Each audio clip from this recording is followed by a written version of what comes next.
Si tu fais partie d'une famille qui n'avance jamais malgré tous les efforts, ce n'est pas un hasard. Aujourd'hui, on expose pourquoi et comment reprendre ce qui a été volé. Bien-aimés, bienvenue à Animation chrétienne. Aujourd'hui, nous allons voir comment faire pour briser les forteresses familiales et restaurer notre héritage volé ou détourné par les sorciers. Shalom, frères et sœurs, j'aimerais vous poser une question très directement. Est-ce que vous vous sentez parfois bloqué, pris au piège par des schémas négatifs qui se répètent dans votre famille, de génération en génération? Avez-vous cette impression de foncer droit dans des murs invisibles qui sabotent votre destinée, votre santé ou vos finances?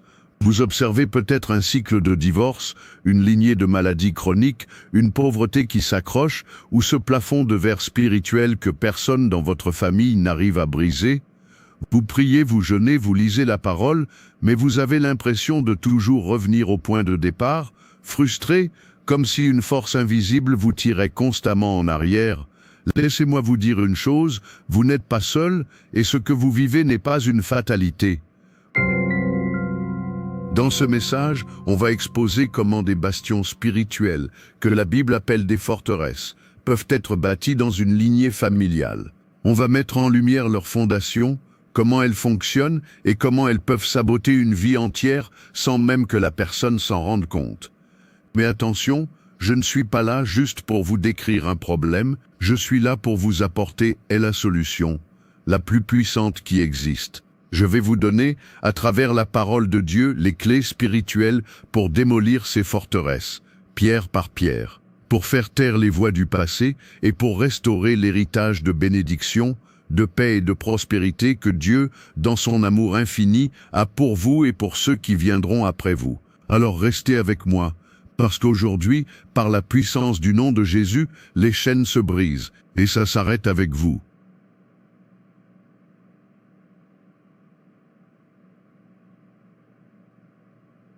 Avant de pouvoir démolir une forteresse, il faut d'abord la voir. Il faut être capable de l'identifier, de comprendre comment elle se manifeste dans notre quotidien. Tellement de croyants vivent dans une prison sans même savoir qu'ils sont prisonniers. Ils ont fini par accepter leur situation comme normale, comme une croix à porter, ou pire encore, comme la volonté de Dieu pour leur vie. Mais Dieu nous a appelés à la liberté. Ou une liberté totale, acquise à la croix par Jésus-Christ. Alors, quels sont les signes, les symptômes qui trahissent la présence d'une forteresse familiale dans votre vie? Vous avez remarqué qu'un certain péché semble coller à votre famille?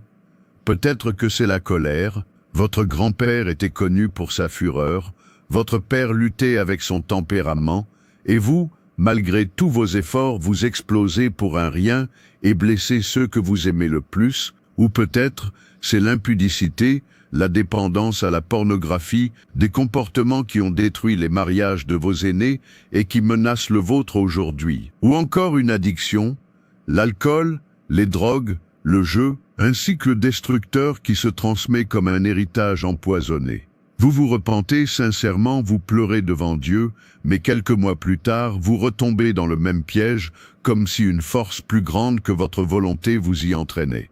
Ce n'est pas juste une faiblesse de caractère, c'est peut-être le symptôme d'une forteresse qui doit tomber.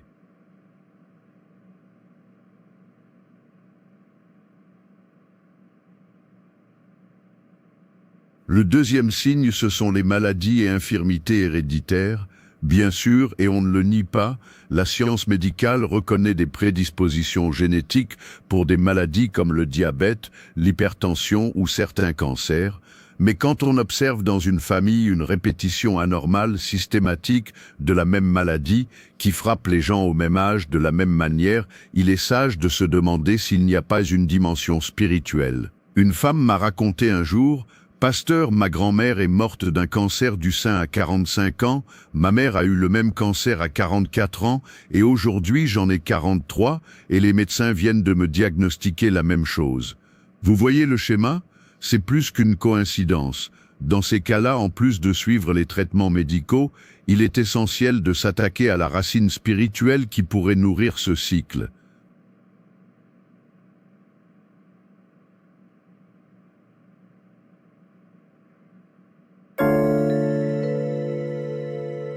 Le troisième symptôme, c'est la stagnation chronique et l'échec inexplicable. Vous êtes intelligent, vous avez des diplômes, vous travaillez dur, mais impossible de percer professionnellement.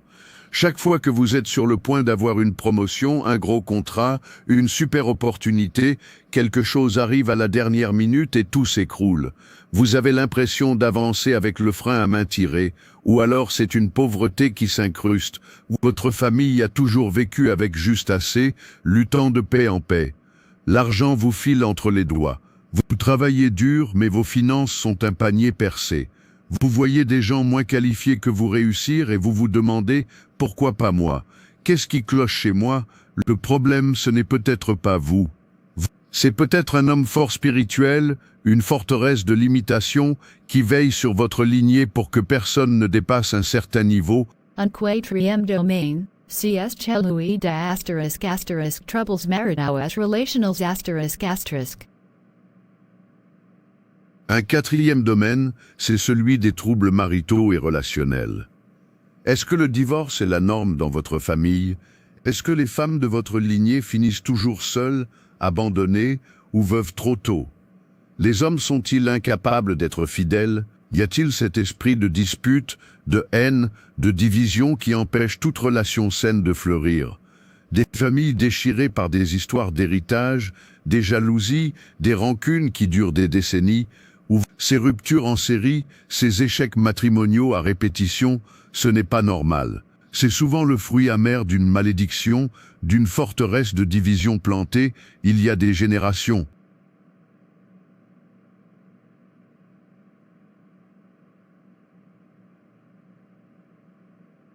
Enfin, et c'est peut-être le plus subtil, il y a les blocages spirituels et émotionnels. Vous avez du mal à prier, à lire votre Bible, à sentir la présence de Dieu. Vous aimez le Seigneur, mais votre vie spirituelle est un désert.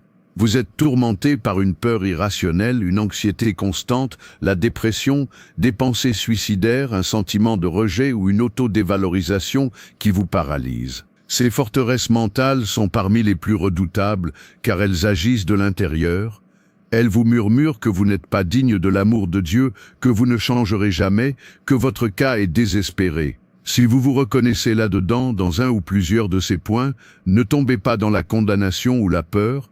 Au contraire, réjouissez-vous, parce qu'aujourd'hui, Dieu est en train de mettre un nom sur votre ennemi. Et une fois que l'ennemi est identifié, il peut être vaincu.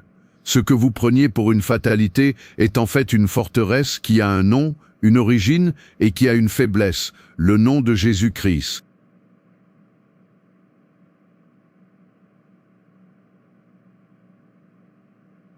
Ok, on a vu les symptômes. Maintenant, il faut aller à la racine. D'où viennent ces forteresses? Comment une structure maléfique peut-elle s'installer et influencer des générations entières? La Bible est très claire là-dessus. Une forteresse ne pousse pas par hasard. Elle a besoin d'un fondement, d'un droit légal, d'une porte d'entrée. Cette idée de forteresse nous vient d'un passage puissant de l'apôtre Paul dans 2 Corinthiens 10, versets 4 à 5. Il nous dit « Car les armes avec lesquelles nous combattons ne sont pas charnelles, mais elles sont puissantes par la vertu de Dieu pour renverser des forteresses. Nous renversons les raisonnements et toute hauteur qui s'élève contre la connaissance de Dieu. » Dans son contexte, Paul parle de systèmes de pensée, d'idéologies qui s'opposent à la vérité de Dieu. Mais ce concept s'applique aussi parfaitement à ces bastions démoniaques dans nos familles qui se construisent sur le même principe, le mensonge et la rébellion contre Dieu.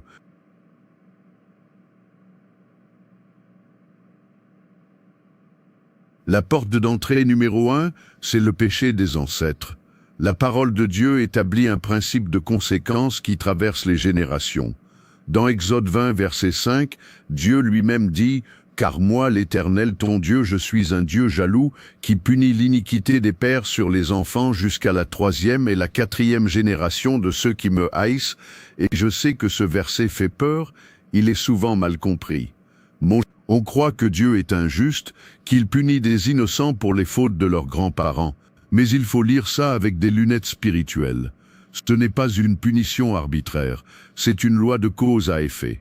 Quand un ancêtre commet un péché grave et ne s'en repent pas, des péchés comme l'idolâtrie, toucher à l'occultisme, sorcellerie, spiritisme, franc-maçonnerie, le meurtre, le vol, les perversions, ou même prononcer des paroles de malédiction, il ouvre une porte spirituelle. Il donne un droit légal à l'ennemi.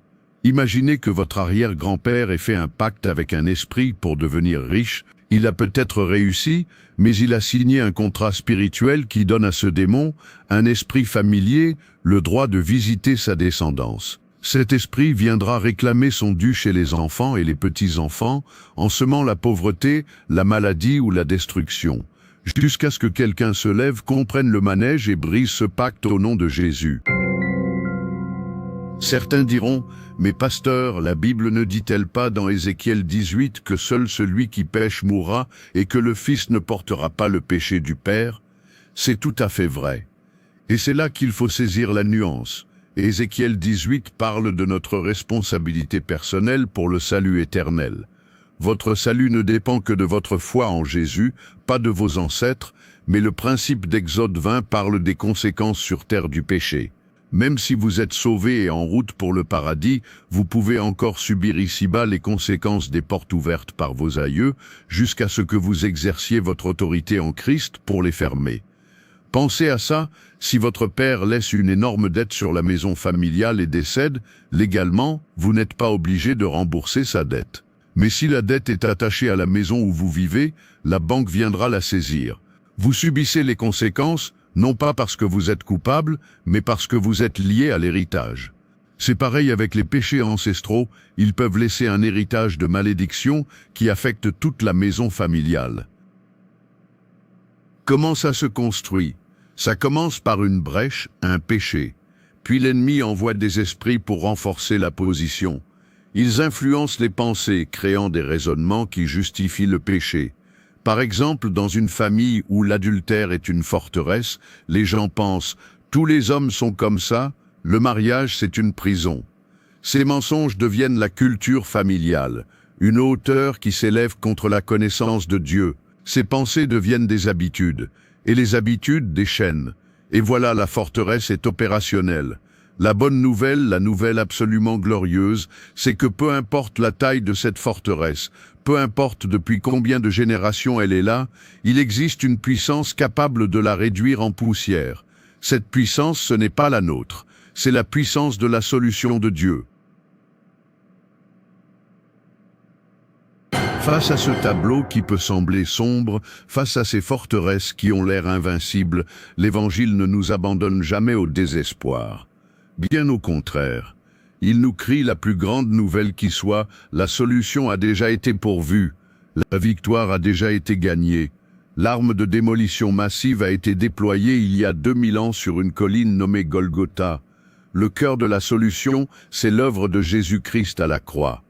On doit comprendre ce qui s'est passé spirituellement ce jour-là. La croix, ce n'était pas juste la mort tragique d'un homme bon.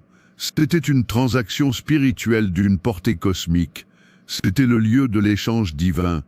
Jésus a pris sur lui tout ce qu'on méritait pour qu'on puisse recevoir tout ce que lui méritait.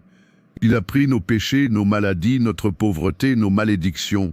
Le verset clé pour comprendre la libération des malédictions est dans Galates 3, verset 13. La parole déclare « Christ nous a rachetés de la malédiction de la loi étant devenu malédiction pour nous, car il est écrit « Maudit est quiconque est pendu au bois ».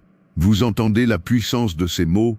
Racheter, c'est un terme commercial, ça veut dire acheter pour libérer.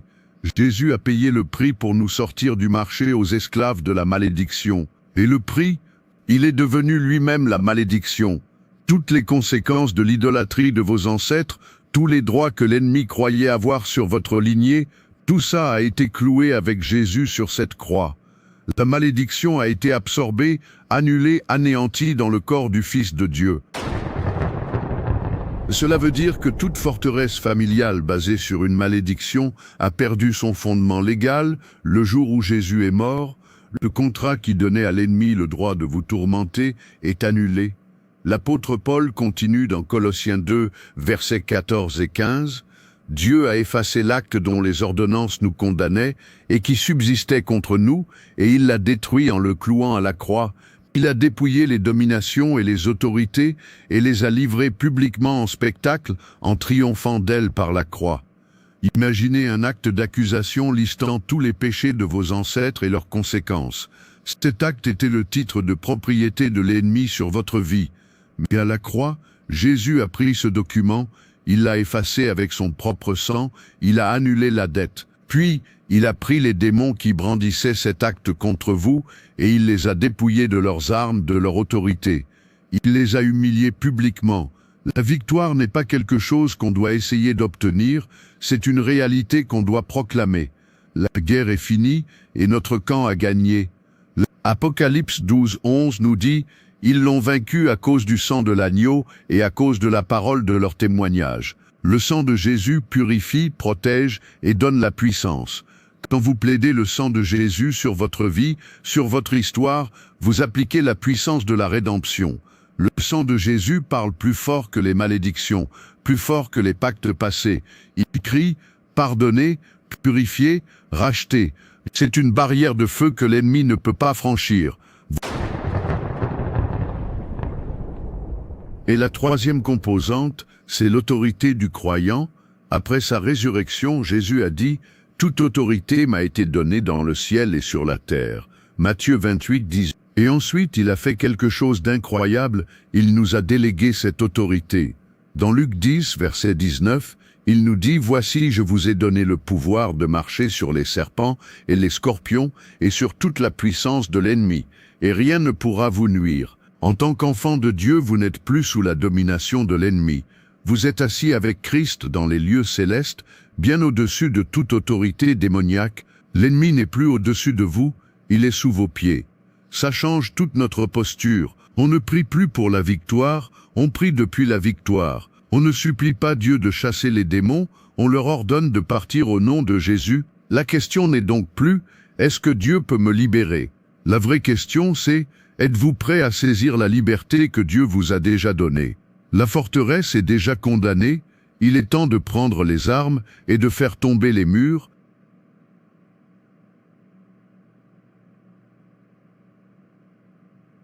Les étapes pratiques de la libération, l'action, comprendre, c'est bien, expérimenter, c'est mieux. La libération n'est pas passive, Dieu a tout fait, mais il nous demande de collaborer avec lui par la foi. Il y a des étapes concrètes, des actions de foi à poser pour démolir ces forteresses.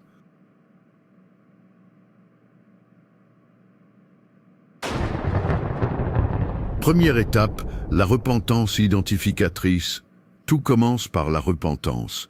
Vous allez dire, « Mais pasteur, je n'ai pas adoré d'idole, moi. » On ne parle pas juste de vos péchés personnels, on parle de la repentance identificatrice, comme l'ont fait Daniel ou Néhémie dans la Bible.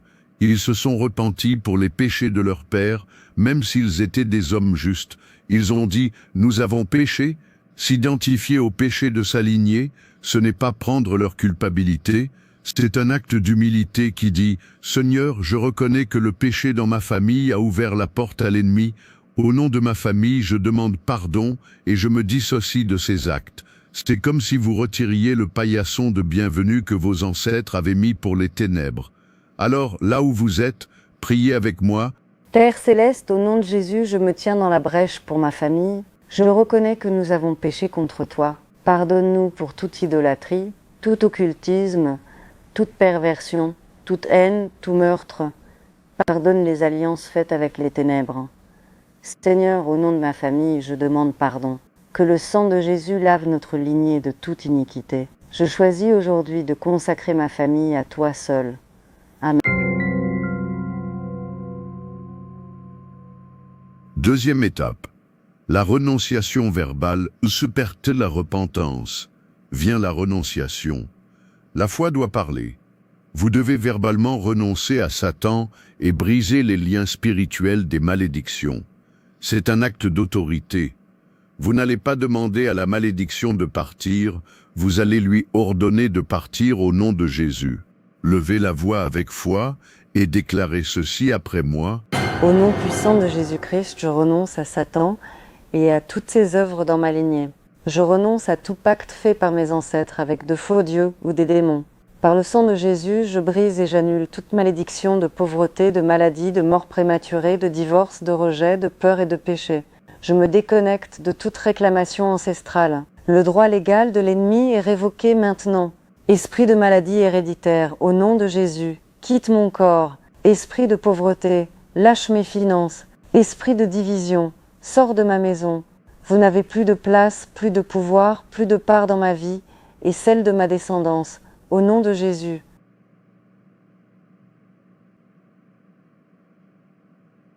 Troisième étape, proclamez votre nouvelle identité. La nature a horreur du vide. Maintenant que vous avez chassé les ténèbres, il faut remplir la place avec la vérité de la parole de Dieu. Vous allez déclarer à voix haute qui vous êtes en Christ. Proclamez-le avec conviction. Je proclame que je suis un enfant de Dieu, une nouvelle création en Christ. Le passé ne me définit plus. Je proclame que, selon Galates 3, Christ m'a racheté de toute malédiction pour que la bénédiction d'Abraham vienne sur moi. Donc je suis béni, béni dans ma santé, béni dans mes finances, béni dans mon mariage. Je suis la tête et non la queue. Je proclame que, par les meurtrissures de Jésus, j'ai été guéri. La maladie n'a aucune place dans mon corps. Je proclame que Jésus s'est fait pauvre pour que je sois enrichi. La prospérité divine est mon héritage. Je proclame que j'ai l'esprit de Christ, un esprit de force, d'amour et de sagesse, pas un esprit de peur. Je proclame que ma destinée n'est plus otage du passé. Elle est entre les mains du Dieu Tout-Puissant, qui a pour moi des projets de paix, un avenir et de l'espérance.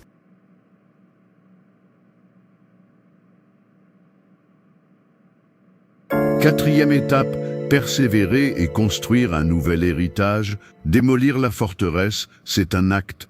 Mais reconstruire sur les ruines, c'est un processus. L'ennemi va essayer de revenir. Il va tester votre détermination en vous envoyant les mêmes symptômes, les mêmes pensées. C'est là que vous devez tenir ferme, comme le dit Éphésiens 6,13. Comment? En refusant de croire à ces mensonges.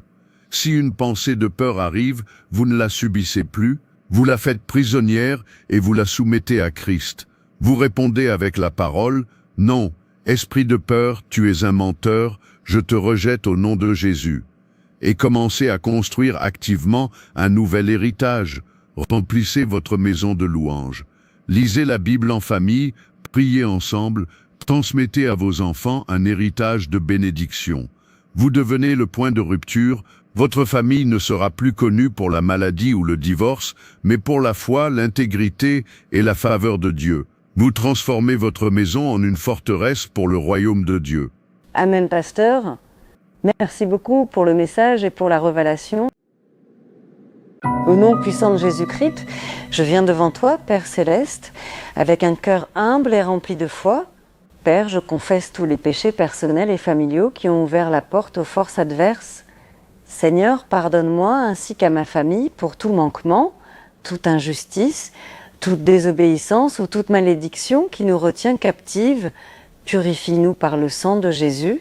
Seigneur Tout-Puissant, je proclame que toutes les forteresses spirituelles, familiales, mentales et financières construites contre moi ou mon héritage sont détruites maintenant par le sang de Jésus.